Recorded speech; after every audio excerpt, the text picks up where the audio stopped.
We used to call this Trump Row because everybody on this block had Trump flags. This house is for sale. This is Trump Row. All of these houses had Trump signs up. That house is for sale. Trump Row. That house is for sale. This is Trump Row.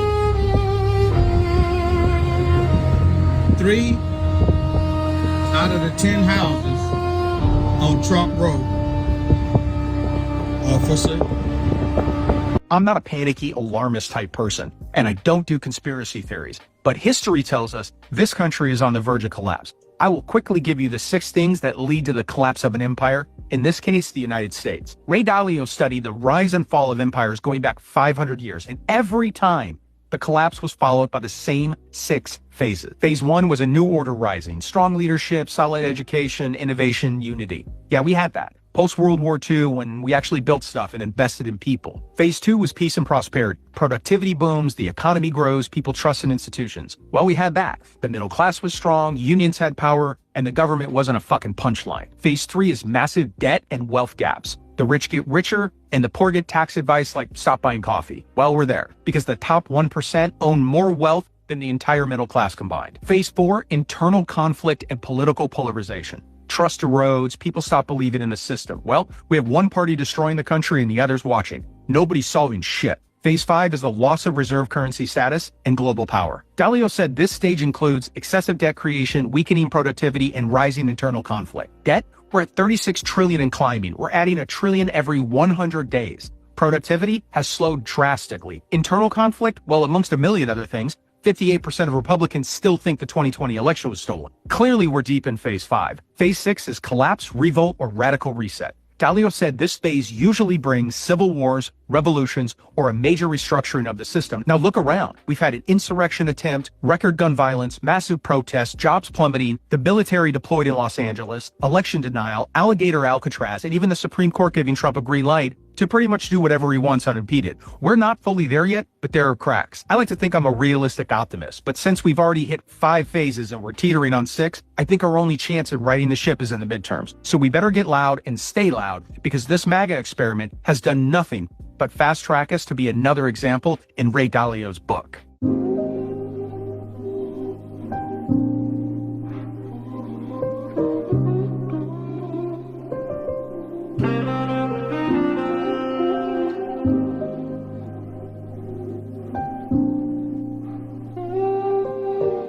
I think America is at the end of its lifespan. Every empire falls. I think we're about to self-implode. I think there's about to be massive chaos. Every empire throughout time thought they would never fall too. You think the Romans at the peak of the Roman Empire thought it wouldn't fall? We are the Romans right before Rome collapses. Like, oh, we'll never fall. We're America. We're arrogant. You know, nothing can happen. There's stories like this in the holy books too. They thought, oh, we'll never fall. We're Bro, look at the UK. Pharaoh of Egypt, you know? The UK used to own what, like 1/3 of the globe? Yeah. 1/3 of the globe. Now they have one little ass island where they fly LGBT flags higher than their own. And the most born child name is Muhammad.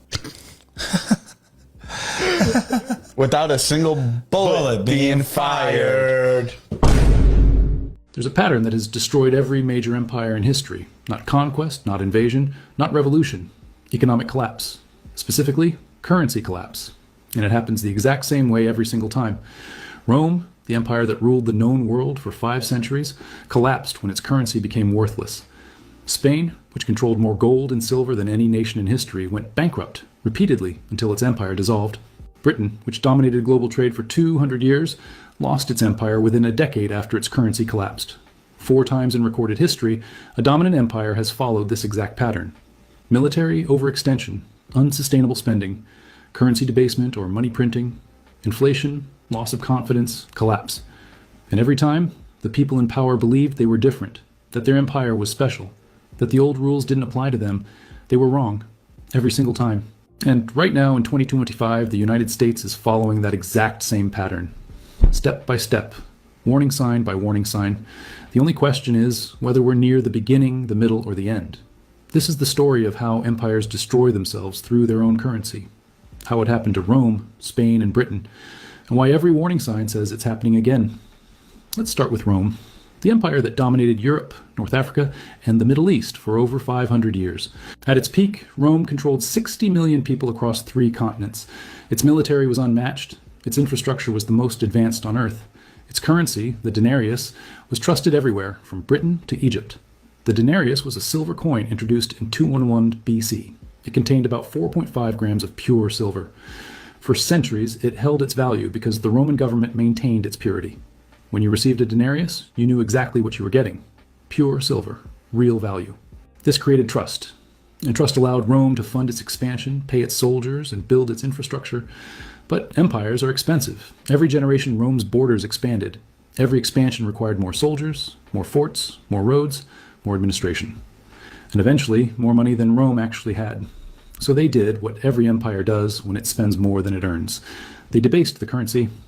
Emperor Nero, ruling from 54 to 68 AD, was the first to significantly reduce the silver content of the denarius. He needed to fund his lavish lifestyle and expensive military campaigns, so he ordered the mints to reduce the silver content from 100% to 90%. That extra 10%, pure profit for the emperor. He could mint 11 coins with the silver that used to make 10, more coins in circulation. Same amount of silver, that's inflation. But 90% silver was still substantial. The real destruction came later. By the time Emperor Caracalla ruled in 211 AD, the denarius was down to 50% silver, half real value, half base metal. By 265 AD, under Emperor Gallienus, it had fallen to just 5% silver. A coin that was once pure silver was now 95% worthless metal with a thin... The United States is an empire in decline. And if you look back over the past 100 years, the lessons of history are pretty clear. Declining empires suffer from 2 things. One, they suffer from what's called micro-militarism abroad. They send troops abroad. In their flailing decline, thinking that some form of military intervention will recapture the global power that is slipping away from their hands. And then domestically, the other thing they suffer from, every single declining empire over the past 100 years, the Soviet Empire, British Empire, the Spanish, all the rest, they suffer from coups. So as American politics become increasingly contorted and irrational, I think the thing to do is to realize that we are an empire in decline and we are writhing in this kind of irrationality, particularly in the international realm, and it will continue for another decade or 2 until the power, American power, finally slips away.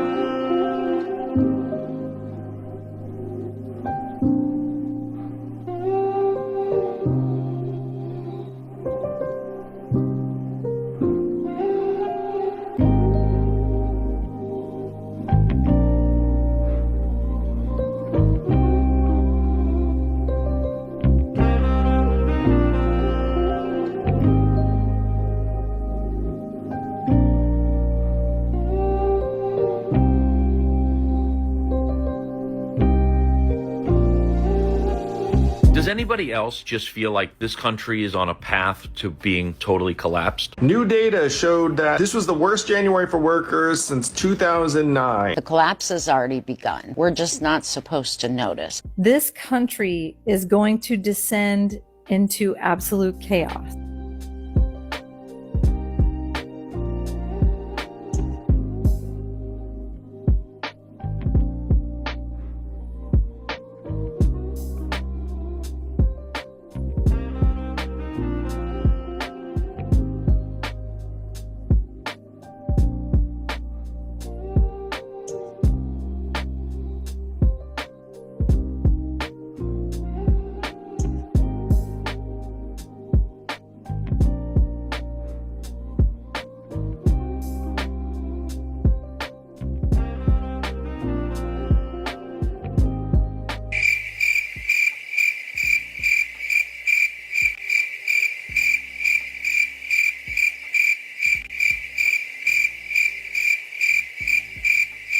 Oh, this is what the arena looked like during the Rising Stars challenge. Did y'all see this? There's like nobody there. I mean, look at this picture. This was during the game. Look, I'm gonna move it around. Look, there's nobody there. They have like flashing lights in the seats to make it appear as if like people are like on their phones, I guess. To make it look like the seats are full of people. Look at this picture. This is when VJ Edgecombe won MVP in the Rising Stars game. There's nobody there, bro. Like, look, right here in this little area, bottom left to the left of Derek Queen. And they have the nerve to put lights on the seats to make it look like it's people. I didn't notice because I never leave the fucking house. But the ticket prices for All-Star Weekend are significantly higher than they were last year. As if people are making more money. Like, even if you could afford a $2,000 ticket, would you really want to pay it for the product that the NBA's putting out now? Bro, listen to how crazy this is. I do this shit for a living. I had no idea that Damian Lillard had already won the 3-point contest. The shit started at like 5 p.m. and I'm not the only person that missed it. Plenty of people missed it. And the reason being is the Olympics. I didn't know that the NBA takes a back seat to the Olympics. I didn't know that. So they were forced to air everything earlier, just like they're doing today. Look, here you go. If you didn't know, you're probably going to miss it. The All-Star game is today at 5 p.m. The NBA has a really big problem, and they're trying to pretend as if they don't have a problem. Look at all the streaming platforms that you have to sort through to watch a game. And then what's crazier, let's say you get all of these. You still might miss some games because of blackouts. This guy does not know what the he's doing. On average, shoot lower free throw percentage in front of the swell over anywhere else in the NBA. Today, we put them to the test on the All-Star stage. It's time for Beat the Swell.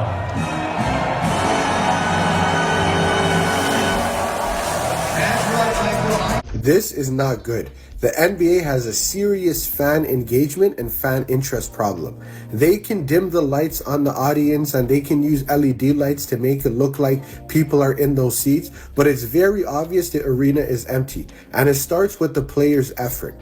The players don't care and the league doesn't care. And until they start caring, the fans won't. So they need to fix this.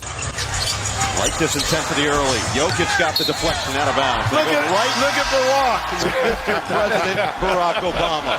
He's even cool when the ball's coming at him. No problem. I can be cool. Look at him. Look, just crossed the leg. Yeah, I'm about to. No, actually, I think exactly what he said was, "That's what I do." I got it. That's what I do. Would have been better. He would have stood up and went right to the three and drained it. Just knocked it through. Or he could do a Melo and pump fake. The NBA has a massive issue right now. Nobody is showing up to their events. Tonight is the 3-point contest and the dunk contest, and literally nobody is showing up to this event. If you look closely, there's about 95% of seats available, and if you watch the broadcast, you can see they're shining lights and stuff to make it look like there's a lot of seats. There's nobody there, guys. There's like that one section right there, that big, all those, that white section right there in the middle. That's about the only people that are in the building, okay? There is nobody at this event. And I'll tell you why nobody goes to these, because they're so expensive, guys. They are so expensive for tickets. I was looking up, it's like $1,000 to go watch basketball players shoot a 3-point contest and a dunk.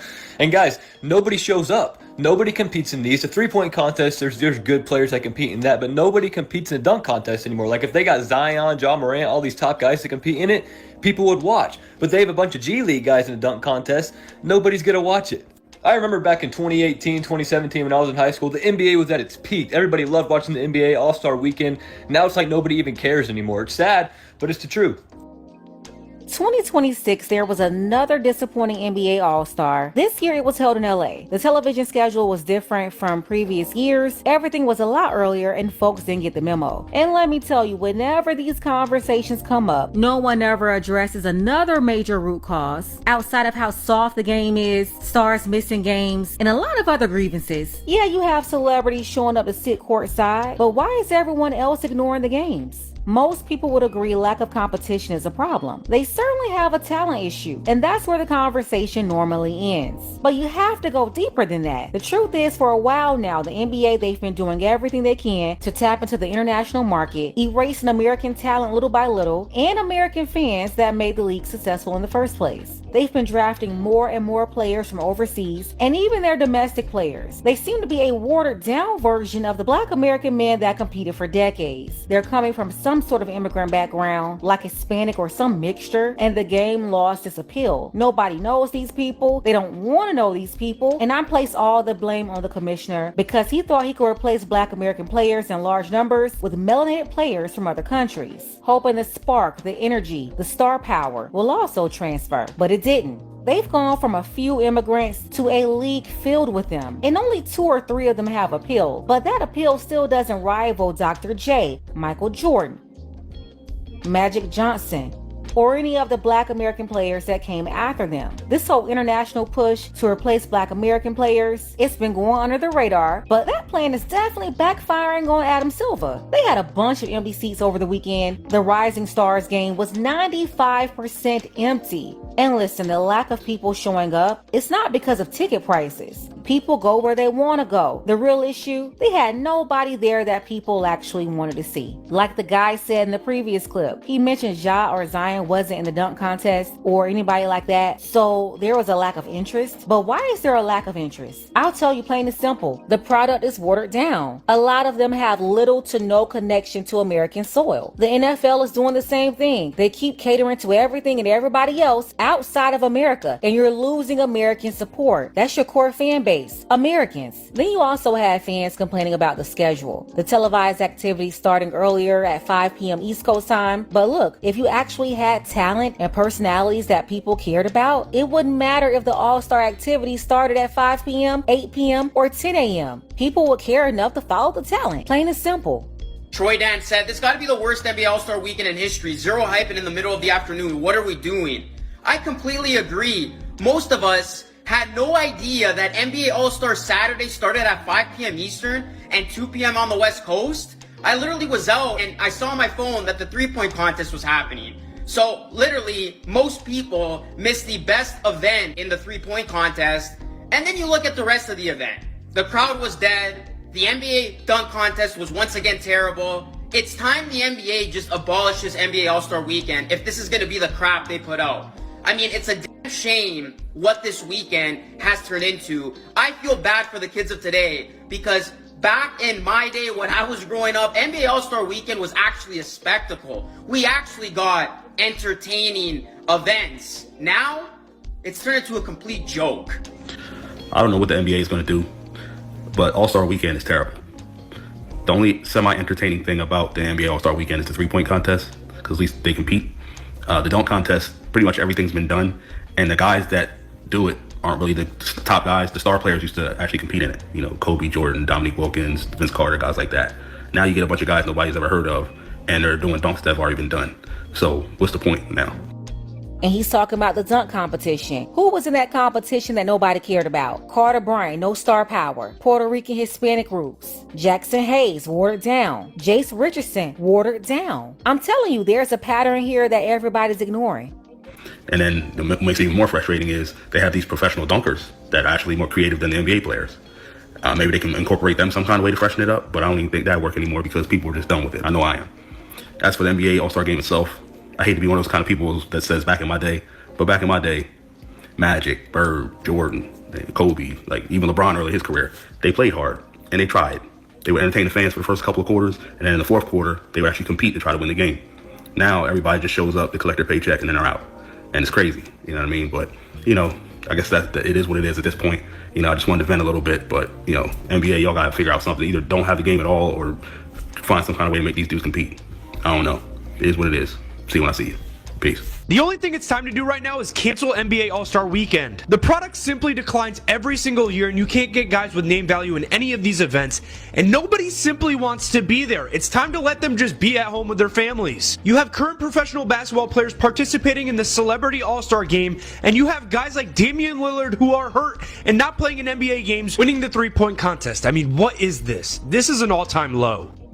Once again, he mentioned it, but it was glossed over because no one is ever going to get down to the root issue. It's not about paying NBA players too much money. It's the watered down talent from watered down people that don't come from the roots. The Magic in the past was Magic. The Magic in the past was Jordan. The Magic in the past was Kobe. The Magic was Allen Iverson. These are all the Black American men from the soil of America. Them and a bunch of others. The Black American community supported these players in high school and college, except for Kobe, of course. He skipped college. But people knew who Kenyon Martin was growing up. Executing, they did right there. Uncontested slam. People knew Jalen Rose, Derrick Rose, Isaiah Thomas. They knew these people growing up. They saw them playing in high school. They grew up in the same neighborhoods with them. The talent wasn't diluted. They created trends. Now we just see the watered down replicas that got implanted into the system. They're missing something. They're missing the sauce. And no, the NBA will not get the sauce by prioritizing international basketball players to erase Black American talent. That's why there's no interest. Yeah, that's why there's no name recognition. It's over. It's time. Abolish All-Star Weekend for the NBA. It is one of the most embarrassing things any sports organization does throughout the calendar year. It is not entertaining, it isn't for the fans, and it certainly isn't for the players. It's completely embarrassing. Watching Jackson Hayes do this weak dunk and get a 44 pretty much sent me over the edge. Watered down. My point. I mean, what am I watching here? And not only that, the All-Star Weekend this weekend, on Saturday, the three-point contest and the dunk contest started around 5 to 6 o'clock East Coast time. What are we doing? I didn't even know it was on until I flicked through the channels. Abolish this weekend. Just give the players a week off or take some games off the season, because this weekend serves zero purpose. The players don't give a shit. No one interesting goes into the dunk contest. I dare you to name the 3 other contestants in this dunk contest outside of Jackson Hayes. You wouldn't be able to. Three-point contest is cool and all, but it's not enough to hold together this washed up weekend that is the NBA All-Star Weekend. The only way that All-Star Weekend can be good again is if they abolish the dunk contest, because, to be quite honest with you guys, we've seen a lot of dunks, and I don't know what dunks can be done now that are going to be entertaining. We do something different in All-Star Game. I don't know what you fixed there, but you just got to do a 1v1 tourney. That would be great television. But sadly, NBA players are too insecure and don't want to do it. So ultimately, abolish NBA All-Star Weekend and just give these players a week off, because who gives a about a dunk contest that features Jackson Hayes and a bunch of other random players? That's the constant complaint, seeing random players and not being excited with these replicas. The new talent is stagnant, and if you ever saw the old talent before, you're just not interested in the new. It's not the same thing. We don't know these people. There's no sauce. But this is what you get, Adam Silver, for trying to replace Black American men from the NBA, constantly trying to bring in players from overseas. And even when you pick players in America, we see a lot of dilution going on. And then you're constantly making the decision little by little to dilute the league and remove Black Americans from the soil. That's the real problem. It's not about no ticket prices. People resell tickets for every event, music, sports, whatever. If it's something people want to see, then people will be there to see it, period. That's just an excuse. And players getting paid too much, that's another excuse. What y'all want? You want them to show up and play for free? That's crazy. Jordan got paid and still showed up. Iverson got paid and still showed up. That's not it. The lack of competition and laziness we're seeing is a lack of heart and diminished talent. You see a lot of melanin running around the court, but these people are just not the same people. I don't know how else to put it.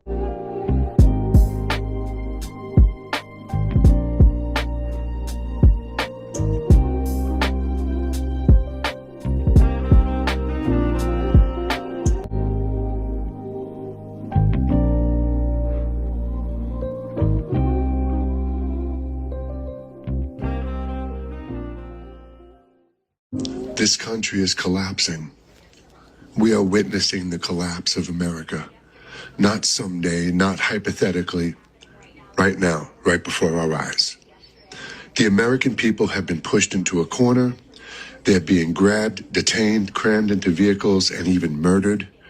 There is no accountability, no consequences.